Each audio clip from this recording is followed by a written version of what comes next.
Fue una obra de ingeniería bélica única, una barrera de hormigón, púas y controles militares que dividió durante casi 30 años no solo a Berlín, sino a dos mundos enfrentados. Su caída representó uno de los eventos más significativos del siglo XX y el inicio del desplome del modelo soviético.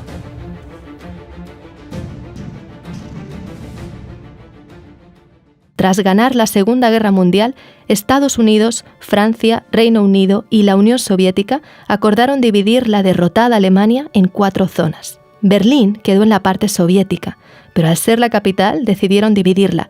Cada una de las 4 grandes potencias administraba su propio sector de la ciudad. Lo que quedó fue un bloque capitalista al oeste y un bloque comunista al este. Esa división era parte de lo que el primer ministro británico Winston Churchill popularizó como la cortina de hierro, un muro ideológico que separaba estos dos modelos antagónicos. From Stettin in the Baltic to Trieste in the Adriatic, an iron curtain has descended across the continent. Empezaba así lo que conocemos como la Guerra Fría, y con ella la narrativa de un mundo bipolar que estaba enfrentado. Alemania se convirtió en la síntesis de esa división. En el oeste, Estados Unidos, Francia y Reino Unido se unieron para crear la República Federal de Alemania. En el este quedaba la República Democrática Alemana, un estado satélite de la URSS como lo eran Polonia, Hungría o Checoslovaquia, entre otros. Berlín quedaba como una isla encerrada en la parte del bloque socialista. Con los años, esto se convirtió en un problema para las autoridades comunistas, no solo porque los servicios secretos de Estados Unidos y Reino Unido usaban la ciudad como base de espionaje, sino también porque más de 2,5 millones de personas huyeron de la parte este a la oeste desde 1949 hasta 1961. Muchos cruzaban atraídos por las mayores oportunidades del lado occidental. Para evitarlo, las autoridades comunistas ordenaron que se construyera un muro que dividiera la ciudad. Y así, la noche del 13 de agosto de 1961 empezó la Operación Rosa, que en pocas horas y para sorpresa de muchos, levantó el muro de Berlín.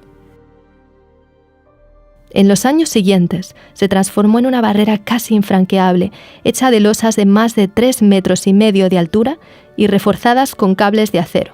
Además, tenía rejas electrificadas, búnkeres, áreas con perros policía y lo que llamaban una franja de la muerte, vigilada por torres con policías armados.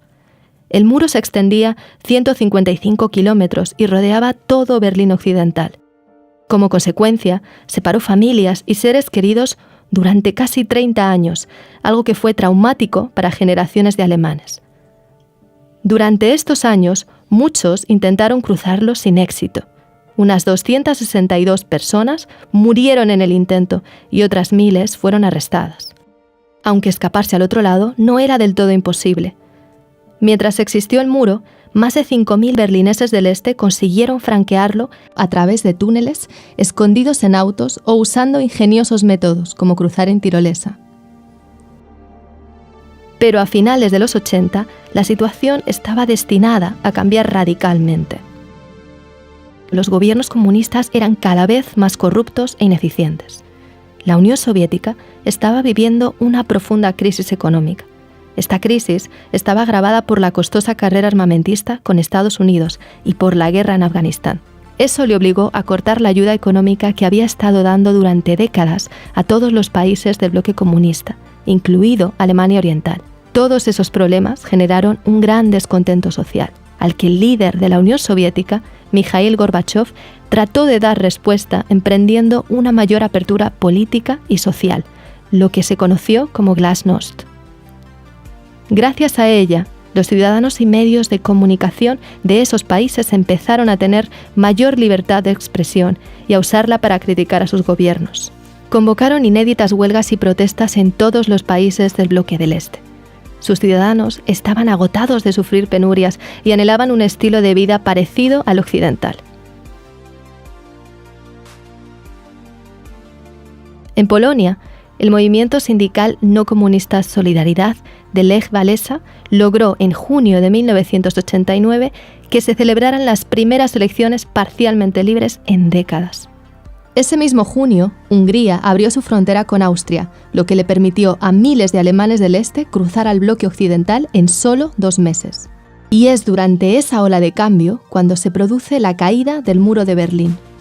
En Alemania Oriental, el presidente Erich Honecker se enfrentó a protestas masivas, pero se resistió a abordar las demandas ciudadanas. Finalmente, Honecker renunció, y el 9 de noviembre, el nuevo gobierno de Alemania del Este se vio forzado a introducir cambios, como por ejemplo, permitir viajar fuera del bloque socialista. Se preveía que la medida se aplicara al día siguiente y con restricciones.